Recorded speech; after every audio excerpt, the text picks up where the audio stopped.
کہ دعا کیسی مانگی جائے؟ ہم دعا ایک ہے پڑھنا، ایک ہے مانگنا۔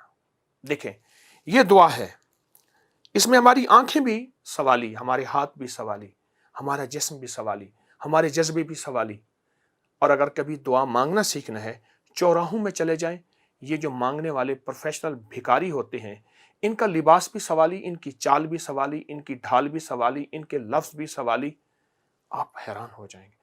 کبھی کسی اس مانگنے والے کو آپ نے یہ نہیں دیکھا وہ دیکھ ادھر رہا ہے اور ہاتھ آپ کی طرف پھیلا رہا ہے، نہیں، وہ دیکھ بھی آپ کی طرف رہا ہے، اس کے لفظ بھی آپ کے لیے ہیں، اس کے بول بھی آپ کے لیے ہیں، اور ان لفظوں میں درد ہے، اور اتنا درد تو ہے کہ آپ کی جیب کی رقم ان کی جیب میں چلی جاتی ہے۔ اسی طرح اللہ سے مانگنا ہے، ایک ہے دعا پڑھنا، ایک ہے دعا مانگنا۔ ہم نے آج کے بعد دعا پڑھنی نہیں، مانگنی ہے، اور مانگنے کا تعلق جذبات کے ساتھ بھی ہے، کیفیات کے ساتھ بھی ہے، اور درد کے ساتھ بھی ہے۔ اب اگلی بات رزق کے مسائل کے لیے میں ایک دعا بتاتا ہوں، اور ایک چھوٹا سا لفظ ہے اور جس کی بہت بڑی طاقت ہے، وہ ہے یا باسطو۔ اللہ کا نام ہے باسطو، کھولنا مشکلات، الجھنیں، پریشانیوں۔ اگر کوئی شخص کثرت سے یا باسطو پڑھ لے اور سارا دن کھلا پڑھے، وضو بے وضو ہر حالت میں پڑھ سکتے ہیں یا باسطو، اور سارا گھر پڑھے، گھر کے ہر فرد پڑھے، چند دن، چند ہفتے اگر یا باسطو کثرت سے پڑھے، تو یا باسطو تو ٹریفک اگر جیم ہو اس کے لیے، راستے بند ہوں اس کے لیے، بندشیں ہوں اس کے لیے، رزق کے مسائل ہوں اس کے لیے، زندگی کی الجھنیں ہوں اس کے لیے، زندگی کا کوئی ناکام ایسا حصہ ہے جو بندہ کہتا ہے کہ بس میری اب ناکامی مقدر ہے، اب تو اس کا علاج صرف موت ہے، یا باسطو آپ کثرت سے پڑھیں، رزق کے دروازے کھلیں گے، برکت کے دروازے کھلیں گے، وسعت کے دروازے کھلیں گے، اور راستے جو بند ہیں اور سڑکیں جو بند ہیں، زندگی کی شاہراہیں بند ہیں، خوشیاں اور خوشحالیوں کی شاہراہیں سب کھلیں گی انشاءاللہ، اور اس سے بہت فائدہ ہوگا۔ ہمارا اگلا سوال جو ہے وہ یہ ہے کہ رزق کی تنگی کی وجوہات کیا ہیں؟ دیکھیں کوئی بھی چیز ہو ایسی نہیں ہوتی، آپ مٹھی بھر کے کنکر اپنی پوری طاقت اور زور سے آسمان کی طرف پھینکیں تو اوپر سے کنکر ہی گریں گے، آپ مٹھی بھر کے پھولوں کی پھینکیں تو اوپر سے پھول ہی گریں گے، تو پھر اوپر سے کنکر نہیں گریں گے۔ جو آسمان میں اوپر ہم بھیجتے ہیں اوپر سے وہی فیصلے ہوتے ہیں۔